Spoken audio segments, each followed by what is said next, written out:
1. Setup. The trigger I chose is divorce or custody weaponized against him. I was a hopeful, hard-working man with strong bonds to those who would betray me, and I trusted them more deeply than I trusted the clock that measured my days.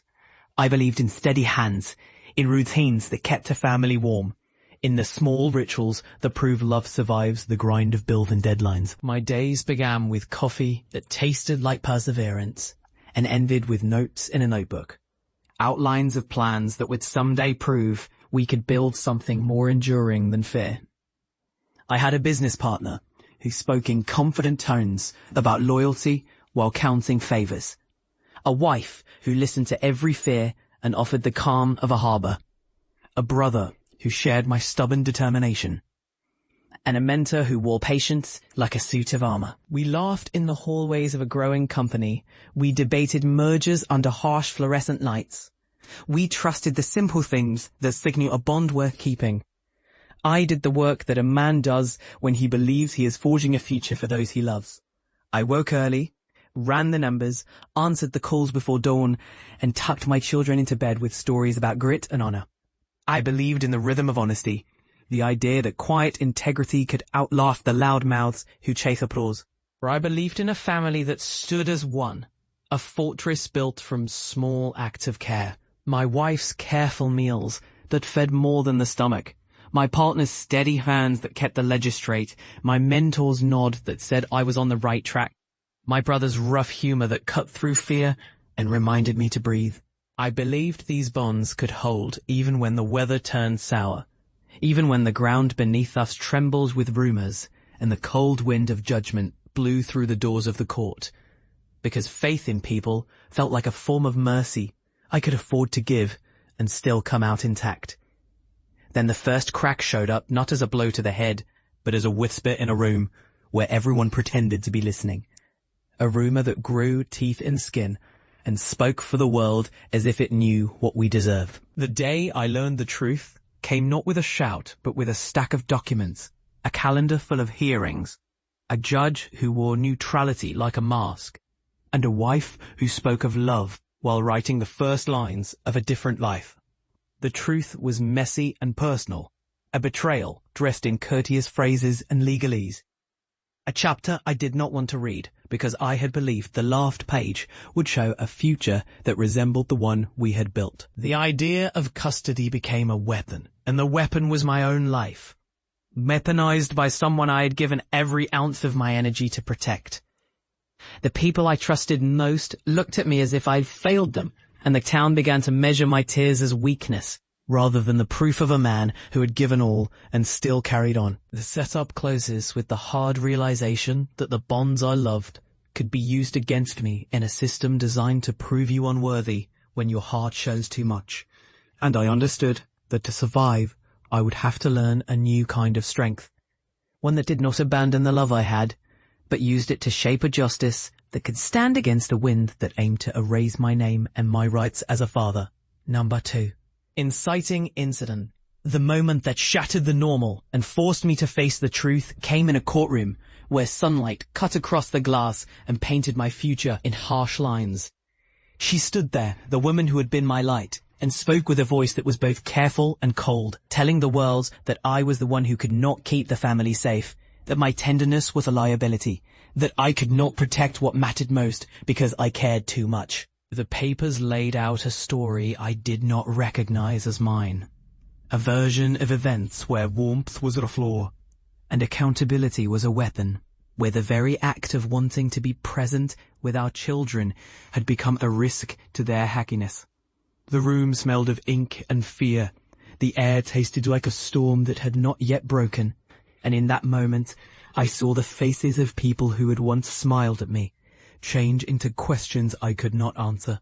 They asked me to defend myself against charges that were not just about the marriage ending, but about the very idea of a man who dares to be vulnerable, who dares to show emotion in a world that worships control and conquest. My hands trembled as I clutched the edge of the table, and I felt the weight of years of effort press into my chest, as if the years themselves were closing a lid on the man I had become. It was not violence I wanted to unleash, but a truth so pointed that it could not be ignored. I knew then that the future would not be shaped by flares of anger, but by patient clarity, and that the only sustainable victory would be a justice that refused to be hurried or softened by sympathy for the wrongdoer. The betrayal burned through me with an exactness that made me feel hollow and alive at once, a strange mixture of heartbreak and resolve, a brutal awareness that I would have to rewire my entire life if I hoped to keep my integrity intact and still protect the people who deserve to be protected. Inciting incident thus becomes the spark that lights the slow furnace of a plan not born from rage alone, but from a quiet vow to turn pain into something larger than the hurt, something that could outlive the betrayal and heal others who walked the same road. 3. Rising action. I fell into a quiet veil of thinking, where every thought stretched out like a blade, and every breath carried the sting of loss. Then I began the long, careful rebuild. I did not rush to a new lover or to vengeance in the street. I began with the mundane, the kind of work that doesn't shout, but reshapes the ground under your feet. I re-examined every document, every contract, every signature, learning to read not just for meaning, but for motive, noting where hesitation lived, where pressure was placed, where an illusion of strength hid a plan. I spoke to a small circle of people who still believed in truth, and who did not flinch when I spoke plainly about what I wanted for my children and for the life I had earned with honest labor. I listened to the stories of others who had faced the same storm, and I learned to map the path from pain to power without losing sight of the people who mattered most. I stood in crowded rooms where everyone watched for a slip and practiced delivering a calm answer, a choice to be better rather than to lash out. The senses became a compass. I watched the way light moved across the water at dusk and remembered how our own home used to glow with warmth. I heard the tick of a clock that reminded me of deadlines I had kept and promises I had made. I smelt coffee that never tasted the same after the court, and I felt the cool air of the gym where I started to rebuild the body that would carry a new brand of resilience. I studied the markets, then studied the minds of those who controlled them, finding ways to align with people who believed in fairness and who valued the long arc of trust over the short gain of a loud moment. I built alliances with men and women who had watched similar storms and came away with practical, humane solutions for families in crisis. Options that put the kids first and offered the possibility of stability even when a marriage had collapsed. I learned to tell the truth with a shield around it, to deliver hard facts in a voice that sounded like a steady drumbeat rather than a roar. I hid my progress not to deceive, but to let the plan take root in secret soil, where it could grow without the wind of gossip and the impatience of spectators. I felt the old hunger return, not for revenge, but for justice. A hunger that would not destroy, but would build. A hunger that would turn a very act that tried to break me into fuel for something bigger than myself. The rising action is a patient ascent, a careful orchestra of steps that reveal a man learning to convert pain into a blueprint and to let that blueprint become a lifeline for others who might someday walk into a courtroom and fear the same empty mouth of a betrayal, only to find a way to survive by turning sorrow into strategy and sorrow into service. 4. Climax. The moment comes as a clear bell through a crowded room, a televised conference where microphones catch every tremor of fear and every decision that had once been hidden behind smiles. I walk to the podium with a measured breath, the room quieting as if a winter snowfall had fallen and swallowed sound. I reveal the lies not as a splash of rage, but as a ledger of truth, the numbers that showed the real balance of care. The messages that prove a plan to separate and isolate was in motion long before the court dates. The witnesses who tell a story that matches nothing I know about myself, except the version I kept private because I believed it would protect the people I love. I present the documentary evidence, the calendar of matchups and visits that never matched the narrative, the emails that reveal a motive to redefine my role as a father and call it protection when it was control.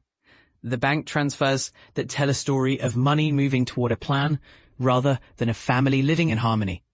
As the truth lands, the questions fall away. and the room shifts from curiosity to accountability. The betrayer's mask slips in the glare of the cameras.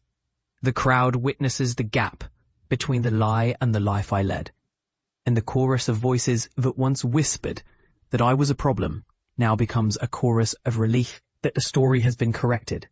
The pain returns in a clean line of certainty, not vengeance, but a reckoning that cannot be erased by another spin of a political wheel or another lawyer's soothing phrase. In that moment, the old life dies in the light of a new one, and what remains is a father who will not surrender a single moment with his children to a story built on fear, a man who will not let his love become a weapon against him, but a shield for justice and a beacon for those who feel the same chill of betrayal. 5. Redemption arc. I did not stop at exposing the deceit. I chose to translate the wound into a resource for others. I started a foundation that helps families navigate the storms of separation with dignity, with lawyers who practice ethics as well as strategy, with counselors who understand the crushing pressure of hearing your name dragged through the mud while your children look on with anxious eyes. I wrote a book, not to boast about my victory, but to lay out the map I followed from collapse to clarity, to show men that vulnerability is not a sign of weakness, but a form of courage that opens doors to healing and real power. I built a company that dedicates itself to fair practices in family law, to mentoring fathers who fear that their hearts will be used against them, to teaching empathy to those who would weaponize emotions for a win. The pain that once burned becomes the fuel that feeds a mission bigger than myself, a mission that says justice is not a favor to be granted by the lucky or the ruthless, but a standard to be upheld by those who still believe that truth and love can coexist with success. I become a mentor to younger men who carry the same fear I once wore, teaching them to hold their ground with compassion, to choose honesty over anger, to protect their children without becoming the enemy of their own life, to build a legacy that outlives every courtroom and every rumor. In this arc, I see the impact of the decision to stand tall in the